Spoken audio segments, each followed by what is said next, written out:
2010 et 2011. À cette occasion, les sénateurs ont pu s'enquérir de l'état de réalisation des projets dans les secteurs d'infrastructures scolaires, routières, sanitaires et dans le secteur agricole. Un rapport contenant des recommandations a été transmis au président de la République, chef de l'État, comme le veut l'usage.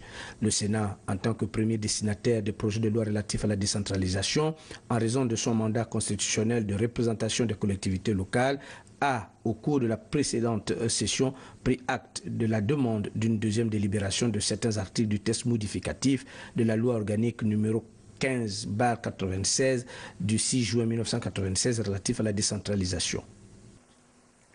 Au regard de l'importance économique, sociale et culturelle du complexe des lois récemment adoptées par le Parlement en matière de décentralisation, je puis affirmer ici que le premier point d'ordre du jour de notre session parlementaire à venir sera consacré à cette question si étroitement liée à la gouvernance locale et qui figure au frontispice du projet de société du président de la République. C'est dire l'important travail qui attend les vénérables sénateurs au cours de cette première session ordinaire 2013. Même son de cloche au Sénat, à l'Assemblée nationale, où cette rentrée annuelle est placée sous le signe des fortes attentes sociales des populations. Les 120 députés reprennent l'hémicycle demain. Beaucoup de travail donc au cours de cette session qui s'ouvre au palais Léon Mbap. Henri Nestor Ndjavé sur les images d'archives.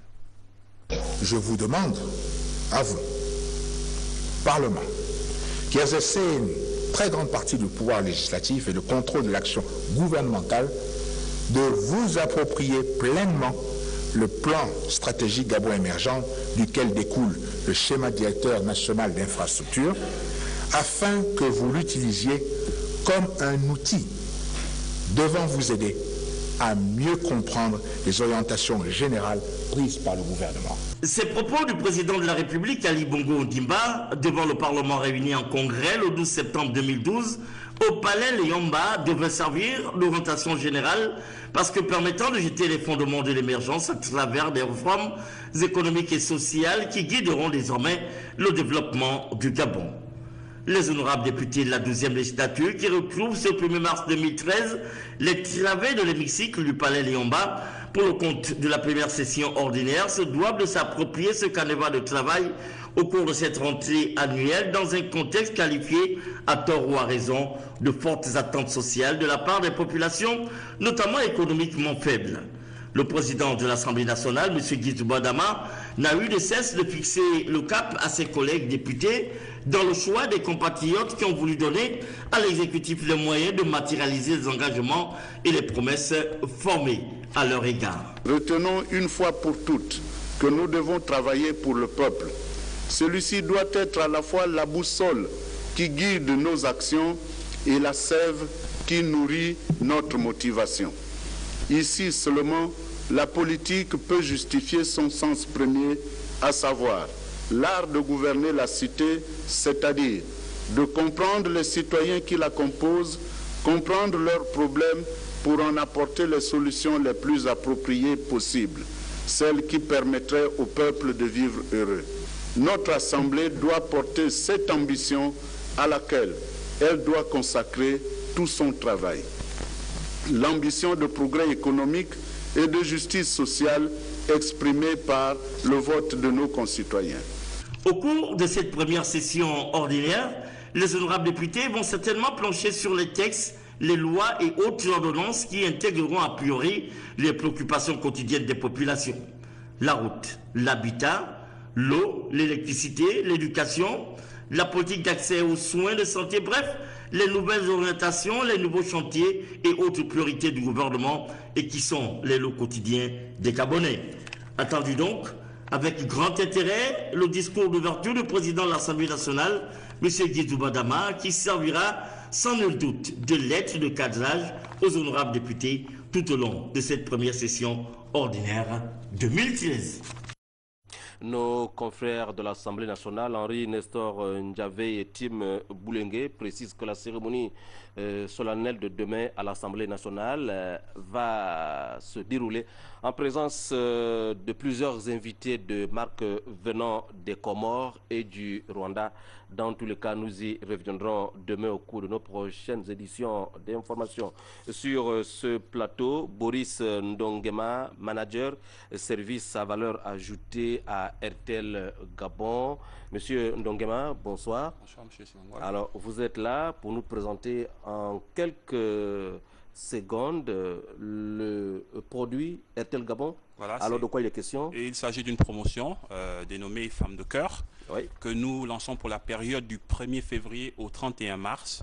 Au cours de cette période, en fait, nous voulons célébrer la femme, oui, en anticipation donc à la journée internationale de la femme qui aura lieu le 8 mars. Oui. Et aussi en anticipation, lorsque nous avons pensé à la promotion au 14 février. Donc on a jumelé ces événements et on a mis en avant donc la célébration de la femme, raison pour laquelle nous avons appelé la promotion Femmes de cœur. Donc je précise très rapidement le concept. Il s'agit aussi pour tous nos utilisateurs, donc nos clients, d'offrir à la femme leur rêve. Hein. Ça peut être une maman, une épouse ou une figure féminine quelconque qui a quand même joué, je veux dire, un rôle spécial dans notre vie et à qui nous voulons dire merci. Oui. Nous offrons en fait, en fin de promotion, la possibilité d'offrir un véhicule d'une valeur de 10 millions. Pour participer à cette promotion, oui, c'est très simple. Il suffit d'envoyer le prénom de celle que nous appelons notre reine, à un numéro court, le 226, donc 226, ou d'appeler ce même numéro et de participer aux questions qui sont ensuite posées.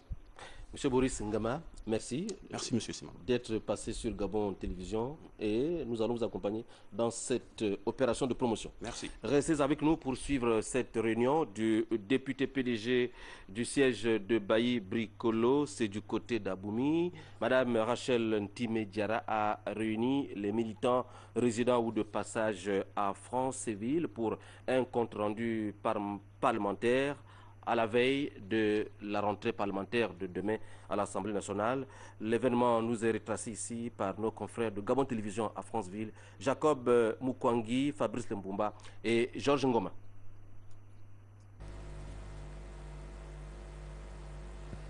C'est avec promptitude qu'ils ont répondu à l'appel de Rachel Ntime Diarra, élue PDG pour le compte de l'unique siège de Bailly Bricolo à Aboumi.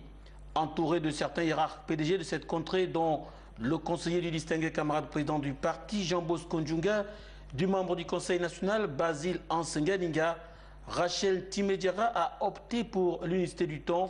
C'est ainsi que, comme lors des étapes précédentes, notamment à la commune d'Aboumi et dans tous les villages du département de Bailly Bricolo, l'élu national a mis un accent particulier sur quelques lois qui ont sanctionné les récentes sessions parlementaires, dont celle portant sur la biométrie.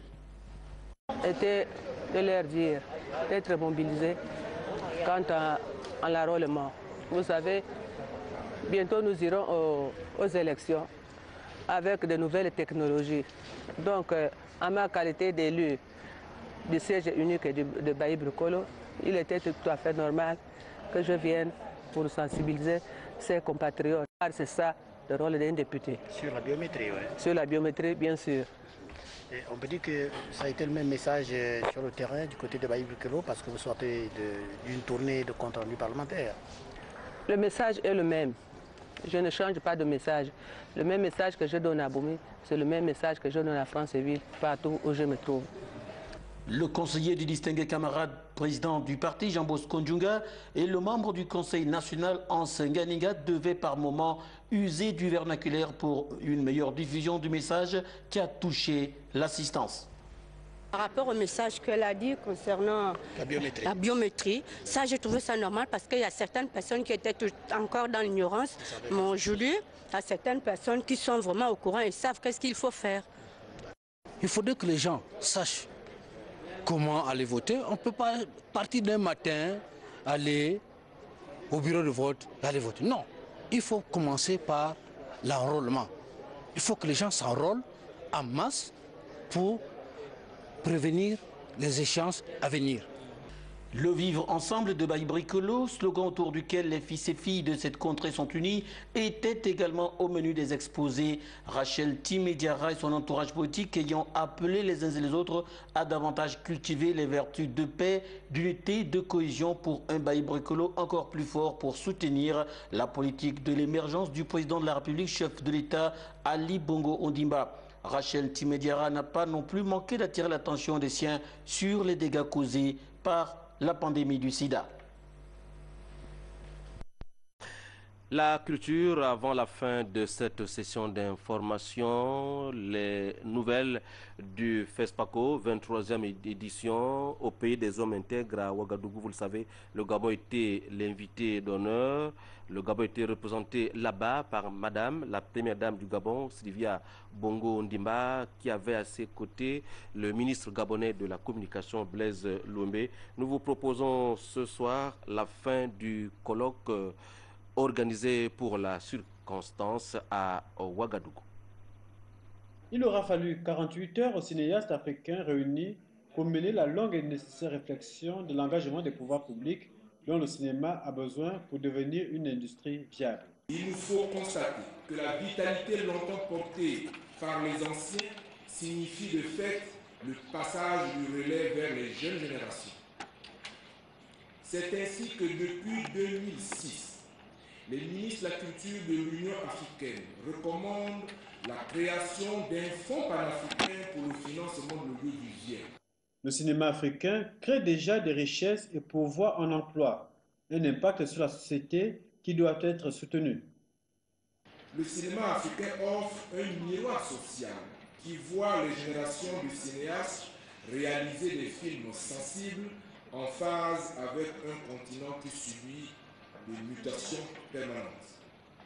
L'implication des États africains dans le développement du secteur cinématographique doit plus que jamais être une préoccupation permanente. Le Gabon, pour sa part, s'est engagé à écouter les professionnels du cinéma pour apporter à ce secteur le soutien nécessaire pour son développement. Nos confrères de Gabon News qui ont également suivi avec intérêt la projection du film gabonais L'œil de la cité. Regardez. L'œil de la cité, la série télévisuelle de Samantha Bifo, produite par l'Institut gabonais de l'image et du son, était à sa deuxième diffusion mercredi soir dans la salle du Sénat. 3 épisodes, 3 histoires tirées d'une bibliothèque poussiéreuse, entre fantastique et thriller, le domaine privilégié de cette jeune réalisatrice. Moi je suis fan, je suis une absolue fan de tout ce qui est cinéma de genre, tout ce qui est cinéma d'horreur, tout ce qui est cinéma fantastique. C'est à ça que j'ai été, on va dire, élevée et auquel je suis plus sensible. Donc moi, dès que j'ai eu la chance d'avoir le directeur de l'IJ, Simon Gaïvanga, qui m'a laissé une carte blanche totale pour écrire. La série rappelle que le Gabon est le théâtre de faits divers déshumanisants, de faits contre nature. C'est des séries qui quasiment traitent des choses que nous vivons au quotidien.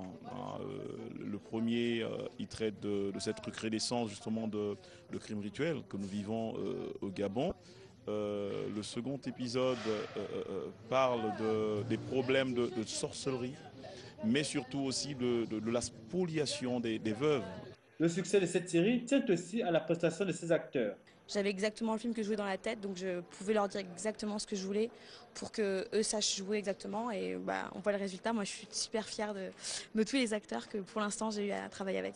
En compétition officielle dans la catégorie série télévisuelle, face à cette autre production, L'œil de la cité a le don de révéler au monde cinématographique une cinéaste de talent.